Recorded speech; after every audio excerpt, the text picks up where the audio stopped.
जय हिंद साथियों, ये 15% LDC कोटा के अंतर्गत धनबाद डिवीज़न के अधीन स्टेशन मास्टर के पद पर आयोजित परीक्षा का क्वेश्चन पेपर है। इसमें 110 क्वेश्चन है टोटल। देखते हैं जो पूछा हुआ क्वेश्चन है एक एक करके देखते हैं। और ये टोटल 110 क्वेश्चन टोटल 3 पार्ट में सॉल्यूशन होगा इसका वीडियो के माध्यम से, पार्ट 1, पार्ट 2 और पार्ट 3। तो देखते हैं पहला क्वेश्चन दोस्त।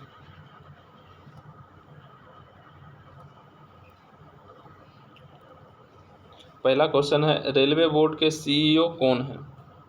रेलवे बोर्ड के CEO वर्तमान में हैं। Option A Piyush Goyal, option B VK Yadav, option C Sunit Sharma, option D इनमें से कोई नहीं। इसका राइट आंसर इनमें से कोई नहीं होगा, ऑप्शन डी, क्योंकि अभी वर्तमान में चेंज हो चुके हैं। रेलवे बोर्ड के अध्यक्ष एंड तथा CEO दोनों जया वर्मा सिन्हा है। रेलवे बोर्ड के अध्यक्ष कम CEO जया वर्मा सिन्हा है। दूसरे क्वेश्चन की ओर चलते हैं। रेलवे बोर्ड में सदस्यों की कुल संख्या कितने हैं? रेलवे बोर्ड में सदस्यों की कुल संख्या 5 है। ऑप्शन डी इसका सही आंसर होगा। रेलवे बोर्ड में सदस्यों की कुल संख्या 5 है, जिसमें एक अध्यक्ष होते हैं और 4 अन्य विभाग के सदस्य होते हैं। एक अध्यक्ष और 4 अन्य विभाग के सदस्य होते हैं। क्वेश्चन नंबर तीसरा देखते हैं। वर्तमान में सदस्य ऑपरेशन एवं बिजनेस डेवलपमेंट कौन है? वही क्वेश्चन पूछ रहा है कि रेलवे बोर्ड में जो सदस्य हैं, जिसमें कि उस सदस्य में से ऑपरेशन एवं बिजनेस डेवलपमेंट कौन है? Option A SK Mohanty, option B Nishad Ali, option C Vishan Kumar, option D इनमें से कोई नहीं। तो इसका राइट आंसर ऑप्शन डी होगा, इनमें से कोई नहीं होगा, क्योंकि जो अभी वर्तमान में रेलवे बोर्ड के अध्यक्ष और CEO के पद पे हैं जया वर्मा सिन्हा, वही सदस्य में भी ऑपरेशन एवं बिजनेस में डेवलपमेंट के सदस्य भी वही हैं। तो इसका सही आंसर हो जाएगा इनमें से कोई नहीं, और उसका सही आंसर होगा जया वर्मा सिन्हा। दोस्तों चलते हैं अगले क्वेश्चन नंबर 4 की ओर। रेलवे बोर्ड की स्थापना किस वर्ष हुआ? Option A 1853, option B 1905, option C 1911, option D 1950। तो इसका सही आंसर ऑप्शन बी होगा। रेलवे बोर्ड की स्थापना 1905 में हुआ है। चलते हैं अगले क्वेश्चन की ओर। 5वां नंबर, पूर्व मध्य रेल के अपर महाप्रबंधक कौन है? ईस्ट सेंट्रल रेलवे के AGM एडिशनल जनरल मैनेजर कौन है? Option A LC Trivedi, option B Ashok Kumar, option C AK Sharma, option D Vijay Kumar. दोस्तों जिस टाइम क्वेश्चन पूछा गया था उस टाइम में पता नहीं ये कौन सा सही आंसर होगा, लेकिन वर्तमान में ईस्ट सेंट्रल रेलवे के AGM के पद पर तरुण प्रकाश कार्यभार संभाले हैं। तो इसका सही आंसर हो जाएगा तरुण प्रकाश। देखते हैं अगले क्वेश्चन की ओर। 6ठा क्वेश्चन, अधिकतम अनुमत गति का निर्धारण कौन करता है? तो अधिकतम अनुमत गति का निर्धारण CRS के द्वारा किया जाता है। ऑप्शन सी इसका सही आंसर हो जाएगा। CRM नहीं होगा, CRS होगा। CRS, commissioner of railway safety. दोस्तों चलते हैं अगले क्वेश्चन की ओर। क्वेश्चन नंबर 7, गार्ड कार्ड में राजधानी एक्सप्रेस की अधिकतम अनुमत गति क्या है? ऑप्शन ए 110 किलोमीटर प्रति घंटा, option B 120 kmph, option C 130 kmph, option D 140 kmph। इसका सही आंसर हो जाएगा option D 140 kmph। Rajdhani express की अधिकतम गति, अनुमत गति जो होती है वो 140 किलोमीटर प्रति घंटा होती है। चलिए अगले क्वेश्चन की ओर चलते हैं कि बॉक्सन HL वैगन की खाली अवस्था में अधिकतम अनुमत गति क्या होती है? इसको बहुत बारीकी से समझिएगा। एक होता है बॉक्सन HL, एक होता है बॉक्सन। सिर्फ बॉक्सन HL की बात किया जाएगा तो बॉक्सन HL की खाली वैगन की संख्या होती है, खाली वैगन में अधिकतम अनुमत गति जो होता है वो 100 किलोमीटर प्रति घंटा होता है। इसका ऑप्शन सी सही हो जाएगा। लेकिन अब जो यही बॉक्सन HL की जो लोडेड में कहेगा अधिकतम अनुमत गति क्या होता है, मैक्सिमम परमिसिबल स्पीड क्या होता है, बॉक्सन HL की लोडेड में 75 kmph होगा, जबकि एम्प्टी रेक रहेगा जब बॉक्सन HL का तो उस टाइम में इसका 100 kmph हो जाएगा। वही सिर्फ बॉक्सन की बात किया जाएगा HL की बात नहीं करके सिर्फ बॉक्सन की बात किया जाएगा तो उसका MT में स्पीड रहेगा 80 kmph, जबकि लोडेड में रहेगा 75 kmph। यानी कि बॉक्सन HL हो या बॉक्सन हो, उसका लोडेड में फिक्स है कि मैक्सिमम परमिसिबल स्पीड 75 kmph रहेगा, लेकिन जब वो MT रहेगा तो HL का 100 kmph होगा और नॉर्मल बॉक्सन का 80 kmph होगा। समझ गए दोस्तों। चलते हैं अगले क्वेश्चन की ओर। क्वेश्चन नंबर 9 देखते हैं। पूर्व मध्य रेल में अनुदेश देने हेतु अधिकृत अधिकारी कौन है? पूर्व मध्य रेल में अनुदेश देने हेतु अधिकृत अधिकारी कौन होते हैं? सबसे पहले तो अधिकृत अधिकारी समझेंगे कि अधिकृत अधिकारी किसे कहते हैं। अधिकृत अधिकारी या प्राधिकृत अधिकारी किसे कहते हैं? दोस्तों, अधिकृत अधिकारी या प्राधिकृत अधिकारी का अर्थ उस व्यक्ति से है जो रेलवे प्रशासन के सामान्य या विशेष अनुदेश द्वारा नाम से या अपने पद के आधार पर निर्देश जारी करने या कोई अन्य कार्य करने के लिए विधिवत सक्षम होते हैं, उसे प्राधिकृत अधिकारी या अधिकृत अधिकारी कहते हैं। तो इसका सही आंसर इस हिसाब से कौन हो जाएंगे? GM हो जाएंगे। इसका सही answer option number A GM हो जाएगा। पूर्व मध्य रेल में अनुदेश देने हेतु अधिकृत अधिकारी GM यानी कि जनरल मैनेजर हो जाएंगे। क्वेश्चन नंबर 10 पे चलते हैं। पूर्व मध्य रेल की स्थापना किस वर्ष हुई थी? पूर्व मध्य रेल की स्थापना वर्ष 2002 में हुआ था। तो इसका ऑप्शन सही आंसर ऑप्शन C हो जाएगा 2002। और पूछेगा नॉर्दर्न रेलवे यानी उत्तर रेलवे की स्थापना कब हुआ था? उत्तर रेलवे की स्थापना 14 अप्रैल 1952 को हुआ था। 14 अप्रैल 1952 को हुआ था उत्तर रेलवे की स्थापना, 14 अप्रैल 1952। दोस्तों, चलते हैं अगले क्वेश्चन की ओर। Question number 11। भारतीय रेल की सबसे तेज चलने वाली एक्सप्रेस गाड़ी कौन है? ऑप्शन A राजधानी, ऑप्शन B शताब्दी, option C Vande Bharat, option D गतिमान। दोस्तों, अभी वर्तमान में जो भारतीय रेल के सबसे तेज गति से चलने वाली जो गाड़ी है गतिमान एक्सप्रेस है, जिसका कि एवरेज स्पीड 160 किलोमीटर प्रति घंटा है। गतिमान एक्सप्रेस। एक और क्वेश्चन इससे बन सकता है कि गतिमान एक्सप्रेस किन किन स्टेशनों के बीच चलती है? तो गतिमान एक्सप्रेस जो है हजरत निजामुद्दीन और वीरांगना लक्ष्मीबाई झांसी स्टेशन के बीच चल रही है। पहली गतिमान एक्सप्रेस इसी के बीच चलाया गया था। ऑप्शन नंबर D इसका सही आंसर हो जाएगा। अब अगला प्रश्न की ओर चलते हैं। प्रश्न संख्या 12। पहली बुलेट ट्रेन किन स्टेशनों के बीच चलाने की योजना है? पहली बुलेट ट्रेन, तो ऑप्शन इसका C हो जाएगा मुंबई और अहमदाबाद के बीच। पहली बुलेट ट्रेन जो है मुंबई और अहमदाबाद के बीच चलाने की योजना है। अगले प्रश्न की ओर चलते हैं। प्रश्न संख्या 13। DFC का निर्माण किसके द्वारा किया जा रहा है? Option A DFCCIL, option B construction, option C IRCON, option D RVNL। तो इसका सही आंसर ऑप्शन A हो जाएगा DFCCIL, dedicated freight corridor corporation of India limited. इसका सही आंसर हो जाएगा ऑप्शन A। चलते हैं अगले क्वेश्चन की ओर। प्रश्न संख्या 14।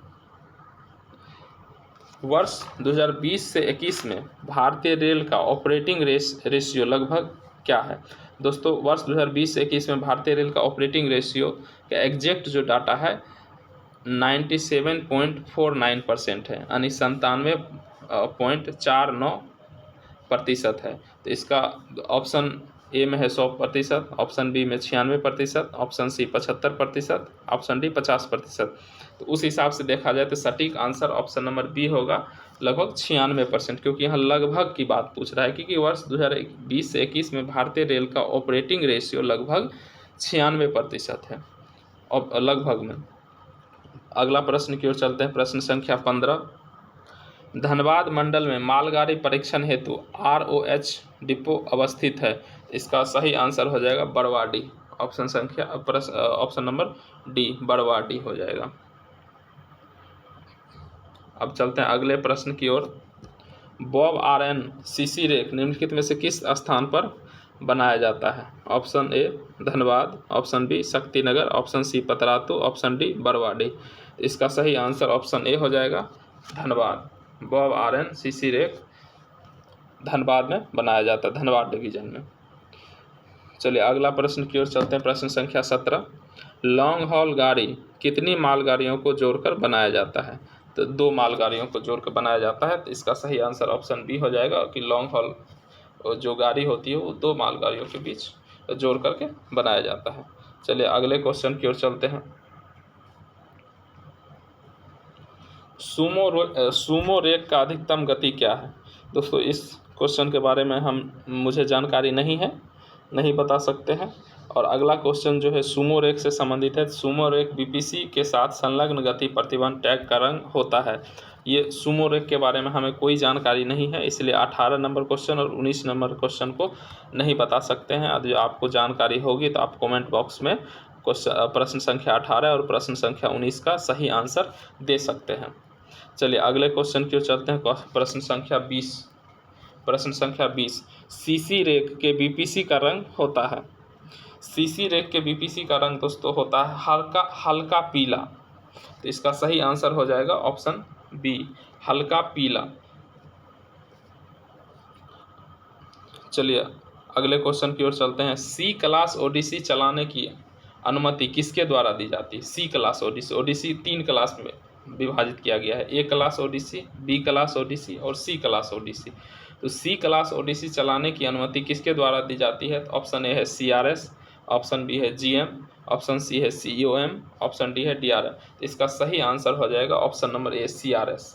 सी क्लास ओडिसी सीआरएस के द्वारा जारी किया जाता है और इसका स्पीड जो होता है मैक्सिमम स्पीड 25 kmph होता है, जबकि ए क्लास ओडिसी का स्पीड जो होता है सेक्शनल स्पीड से होता है कि जो उस सेक्शन का जो स्पीड होता है और वहाँ जो गति प्रतिबंध होता है उसका पालन करते हुए सेक्शनल स्पीड से चलती है। जबकि बी क्लास ओडिसी का स्पीड है 40 kmph और सी क्लास ओडिसी का स्पीड है 25 kmph। चलते हैं प्रश्न संख्या अगले 22 की ओर। सी क्लास ओडिसी का परिचालन किया जा सकता है। ऑप्शन ए केवल दिन में, बी केवल रात में, सी दिन और रात दोनों में, डी इनमें से कोई नहीं। तो इसका सही आंसर होगा कि सी क्लास ओडिसी का केवल और केवल दिन में ही इसका परिचालन किया जा सकता है। तो ऑप्शन इसका सही आंसर हो जाएगा ऑप्शन ए केवल दिन में। चलिए अगले प्रश्न की ओर चलते हैं। प्रश्न संख्या 23, वर्तमान में रेलवे ने एक नई कमोडिटी का परिवहन किया है, वह क्या है? कोयला। ऑप्शन ए कोयला, ये तो पहले से ही चलते आ रहा है। Option B oxygen, option C अनाज, ऑप्शन डी पत्थर।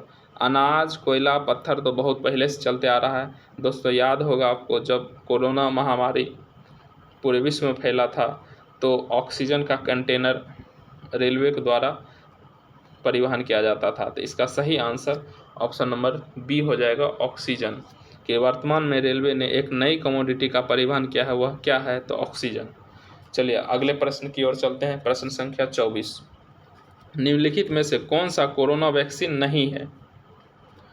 ऑप्शन ए कोवैक्सीन, यह है क्योंकि ये भारत बायोटेक द्वारा बनाया गया। ऑप्शन बी कोविशील्ड, ये भी कोरोना वैक्सीन है जो सीरम इंस्टीट्यूट ऑफ इंडिया द्वारा बनाया गया। ऑप्शन सी स्पुतनिक 5, ये भी स्पुतनिक या स्पुतनिक 5 ये भी कोरोना वैक्सीन है जो कि रूस के द्वारा बनाया गया। Option D fungus. दोस्तों ये एक कोरोना वैक्सीन नहीं है क्योंकि फंगस एक माइक्रो ऑर्गेनिज्म जो होता है मतलब सूक्ष्म जीव जो होता है उसका नाम है। तो इसलिए इसका सही आंसर ऑप्शन नंबर डी हो जाएगा फंगस, जो कि एक कोरोना वैक्सीन नहीं है। आगे चलते हैं अगले प्रश्न संख्या 25 की ओर। निम्नलिखित में से कौन सा फॉर्म सतर्कता आदेश यानी कॉशन ऑर्डर जारी करने में दिया जाता है?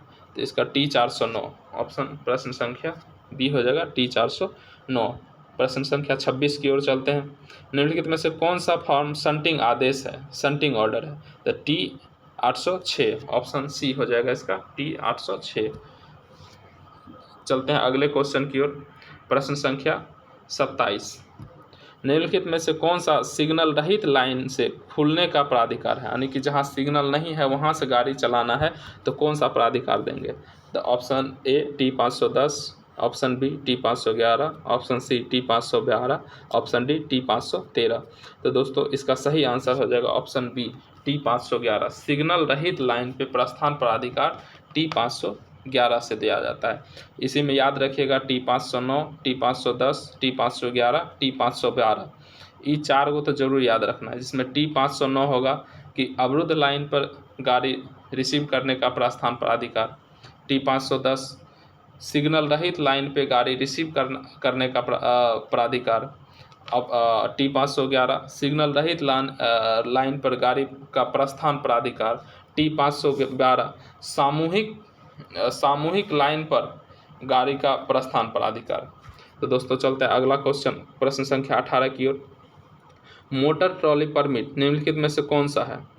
Option A T1425, option B T1425B, option C T1525, option D T1510। इसका सही आंसर ऑप्शन सी T1525 हो जाएगा।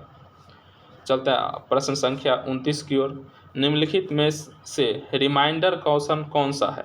रिमाइंडर क्वेश्चन, एक होता है क्वेश्चन, एक होता है नील क्वेश्चन, एक होता है रिमाइंडर क्वेश्चन। तो reminder question option number B हो जाएगा TB 409, क्योंकि क्वेश्चन होता है T409, नील क्वेश्चन होता है TA 409 और रिमाइंडर क्वेश्चन होता है TB 409, जिसे कि रेल के कार्य प्रणाली से अब हटा दिया गया है रिमाइंडर क्वेश्चन को। दोस्तों चलते हैं अगले क्वेश्चन, प्रश्न संख्या 30 की ओर। पूर्ण आगमन सुनिश्चित करने हेतु ट्रेन इंट्रैक्ट रजिस्टर का फॉर्म नंबर क्या है? तो option A T912, option B T1410, option C T1418, option D T1425। इसका सही आंसर ऑप्शन बी होगा T1410। कंप्लीट अराइवल के लिए T1410 का प्रयोग किया जाता है। प्रश्न संख्या अगले 31 की ओर चलते हैं। अवरुद्ध ब्लॉक खंड में सहायता इंजन भेजने का फॉर्म कौन सा होता है? यानी रिलीफ इंजन, जब ब्लॉक सेक्शन अवरुद्ध है, ऑक्यूपाइड है, तो ब्लॉक सेक्शन में जब रिलीफ इंजन भेजा जाता है तो उसको कौन सा प्राधिकार दिया जाता है? Option A TA 602, option B TB 602, option C TC 602, option D TD 602। इसका सही आंसर हो जाएगा option B TB 602। Relief engine जब ऑक्यूपाइड ब्लॉक सेक्शन में भेजा जाता है तो इसके लिए प्राधिकार TB 602 दिया जाता है। दोस्तों चलते हैं अगले क्वेश्चन, प्रश्न संख्या 32 की ओर, कि अप दिशा के लिए पेपर लाइन क्लियर टिकट की संख्या क्या है? अप दिशा के लिए पेपर लाइन यानी कि PLC, ये option A TA 1425, option B TB 1425, option C TC 1425, option D TD 1425। तो अप लाइन के लिए है तो TC 1425 हो जाएगा। इसका सही आंसर ऑप्शन सी हो जाएगा TC 1425। यही डाउन लाइन के लिए होता तब TD 1425 हो जाता। अप लाइन के लिए TC 1425, डाउन लाइन के लिए TD 1425। चलिए अगले प्रश्न संख्या 33 की ओर चलते हैं। ब्लॉक सेक्शन लिमिट बोर्ड यानी BSLB किन में लगता है? ऑप्शन ए इकहरी लाइन यानी single line, option B double single line, option C double line, option D इनमें से कोई नहीं। तो BSLB यानी कि ब्लॉक सेक्शन लिमिट बोर्ड केवल और केवल डबल लाइन में होता है। तो इसका सही आंसर ऑप्शन सी हो जाएगा, दोहरी लाइन पे। जबकि सिंगल लाइन पे क्या होता है? सिंगल लाइन पर सिर्फ और सिर्फ SLB होता है, यानी कि shunting limit board. Single line पे होगा SLB यानी शंटिंग लिमिट बोर्ड, जबकि डबल लाइन पे होगा BSLB यानी कि ब्लॉक सेक्शन लिमिट बोर्ड। चलिए चलते हैं अगले क्वेश्चन, प्रश्न संख्या 34। होम सिग्नल एवं BSLB की दूरी कम नहीं होगी किससे? यानी ये होम सिग्नल और BSLB, इसी को तो ब्लॉक ओवरलैप कहा जाता है। जब प्रथम रोक सिग्नल यदि होम सिग्नल होगा तो होम सिग्नल और BSLB के बीच की दूरी जो होता है पर्याप्त दूरी होता है, जिस जो ऑप्शन नंबर बी इसका सही आंसर होगा 180 मीटर। यानी होम सिग्नल और BSLB की दूरी कम नहीं होगी किससे? 180 मीटर से कम नहीं होनी चाहिए। इसी को ब्लॉक ओवरलैप कहा जाता है। चलते हैं अगले प्रश्न संख्या 35 की ओर। जब ट्रैप कांटा खुला होगा तो ट्रैप इंडिकेटर या चक्री बत्ती कौन सा रंग दिखाता है? तो ऑप्शन ए हरा, ऑप्शन बी लाल, ऑप्शन सी पीला, ऑप्शन डी सफ़ेद। इसका सही आंसर हो जाएगा ऑप्शन बी लाल हो जाएगा। चलते हैं अगले प्रश्न की ओर, प्रश्न संख्या 36। प्रश्न संख्या 36 देखते हैं। किस क्लास के स्टेशन पे स्टेशन सेक्शन होता है? Option A, option B, option C, option D. तो बी क्लास स्टेशन पे स्टेशन सेक्शन होता है। तो स्टेशन सेक्शन की सबसे बी क्लास स्टेशन की सबसे बड़ी विशेषता होती है वहाँ स्टेशन सेक्शन का होना। तो इसका सही आंसर ऑप्शन नंबर बी हो जाएगा। चलते हैं अगले प्रश्न संख्या 37। कॉलिंग ऑन सिग्नल ऑफ स्थिति में कौन सा रंग बताती है?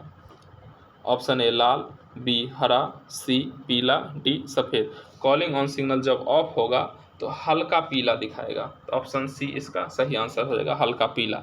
लेकिन कहेगा कॉलिंग ऑन सिग्नल का नॉर्मल एस्पेक्ट क्या होता है? नॉर्मल में तो नो लाइट, कुछ नहीं, कोई बत्ती नहीं दिखाता है। लेकिन जब ऑफ होगा यानी लोअर होगा तो हल्का पीला दिखाएगा। चलते हैं अगले प्रश्न संख्या 38।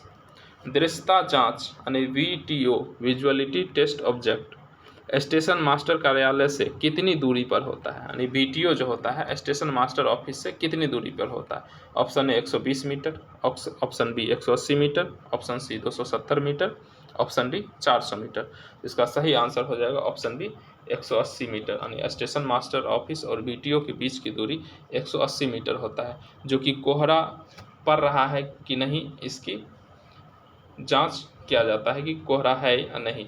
यदि वहाँ उस जगह से खड़े होकर के यदि सिग्नल दिख गया तो इसका मतलब कोहरा नहीं है, यदि नहीं दिखा इसका मतलब कोहरा है। यदि कोहरा है तो स्टेशन मास्टर कंट्रोल को और अपने अगल बगल के स्टेशन मास्टर को सूचित करेगा और प्राइवेट नंबर का आदान प्रदान करेगा। और जब कोहरा फिर छट जाएगा तो फिर कंट्रोल को सूचित करेगा और अपने अगल बगल के स्टेशन मास्टर को प्राइवेट नंबर का आदान प्रदान करेगा और बोला जाएगा कि हमारे यहाँ कोहरा अब नहीं पड़ रहा है। चलिए अगले प्रश्न संख्या 39 की ओर चलते हैं।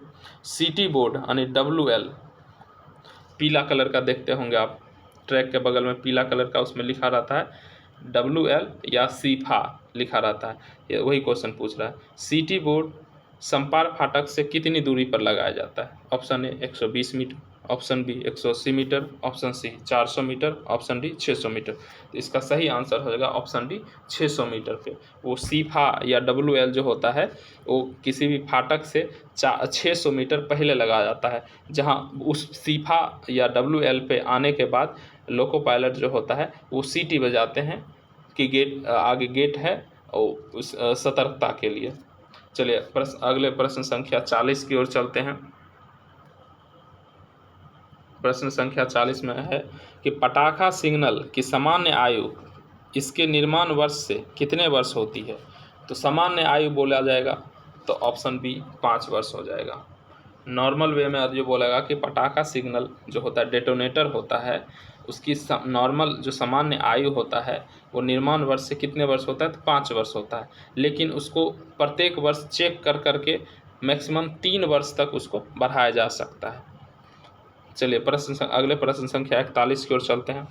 घने कुहासे के समय प्रथम रोक सिग्नल से कितनी दूरी पर 2 पटाखे लगाए जाते हैं? जब घना कोहरा होता है प्रथम रोक सिग्नल या तो होम सिग्नल होगा या तो आउटर होगा। तो यही प्रथम रोक सिग्नल से कितनी दूरी पर ब्लॉक सेक्शन की ओर लगाया जाता है? तो option A 45 metre, option B 180 metre, option C 270 metre, option D 400 metre. तो इसका सही आंसर हो जाएगा ऑप्शन सी 270 मीटर पर 2 पटाखा लगाया जाता है, जो फॉग सिग्नल पोस्ट जहां होता है। दोस्तों अभी 1 से 41 तक क्वेश्चन हुआ जो कि पार्ट 1 में है, और अगला 42 से लेकर के 75 तक चलेंगे, फिर 76 से लेकर के 110 तक चलेंगे तीसरे पार्ट में। तो अगला पार्ट लेके आएंगे जल्द ही। तब तक देखते रहिएगा। यदि अच्छा लगे तो लाइक और सब्सक्राइब कीजिएगा। धन्यवाद। जय हिंद।